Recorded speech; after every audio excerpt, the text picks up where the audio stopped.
Hi, I'm Mark McPherson. Welcome to one of my videos in my series of videos where we take a look at the 52 types of people I've documented who are poorly behaved and difficult. In this video, we're going to take a look at number 52, violent. Now, we need to be very clear about what sort of a person I'm talking about. So let's start right down here. We have a threat maker. That is one of my types, the person who makes threats against you, other people, property, against the organisation.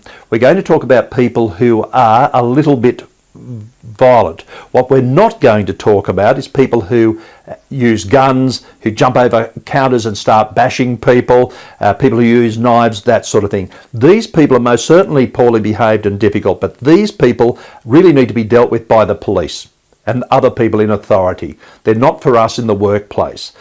If you are threatened in some way by these people, really, it's a police matter. You need to protect yourself as much as possible, get away, do whatever you can. So let's talk about what I call the violent person in terms of a difficult person, this person here. So let me give you some examples. I have two. Not that long ago, someone told me that a man came into their office. He was upset about whatever he was upset about, grabbed a water cooler, threw it over, then picked up the actual container of the water, which was there, half of it was on the floor, and threw it at somebody, and water went everywhere. We're talking about computers, electricity. We're also talking about people, of course. So this is the sort of person, a person who is violent like that. Now, it's very, very hard to know. Are they just going to do that, or are they moving up into the fisticuffs area? It's very hard to tell. So the very first thing I say to people in these situations is it's safety first. You don't have time always to sit back and say, I wonder if this person's being really violent or whether they're just letting off a bit of steam. You need to think of safety first. Your safety, your colleagues' safety and others is absolutely paramount here.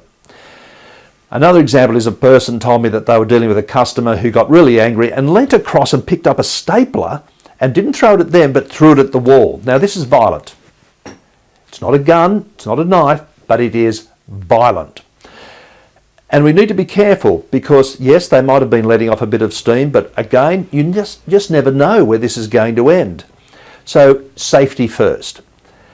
Now, having said that, I do have lots of other strategies that can be used with this sort of person who is violent, like throwing the stapler or the water cooler. But if it's a one-off and they've run off somewhere and you never see them again, well, there's very little opportunity to do something about it. But there are times to change. There are times when you can change the environment in which you work in, and you can speak to the person directly about their behaviour, what you expect from them in the future, and if they don't abide by the rules and behave properly, what the results of that will be.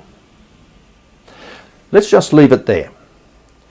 If you're dealing with someone who is violent, the first thing is safety first. But if you have to deal with this person again, there are things that you can do to help them change their behaviour so that their behaviour is more acceptable.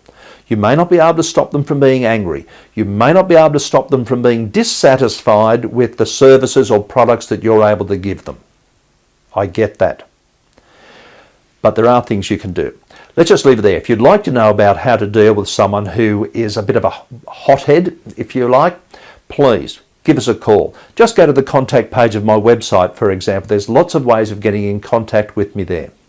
Whatever you're doing, wherever you are, look after yourselves, look after your family and friends, and I do hope to hear from you soon. All the very best.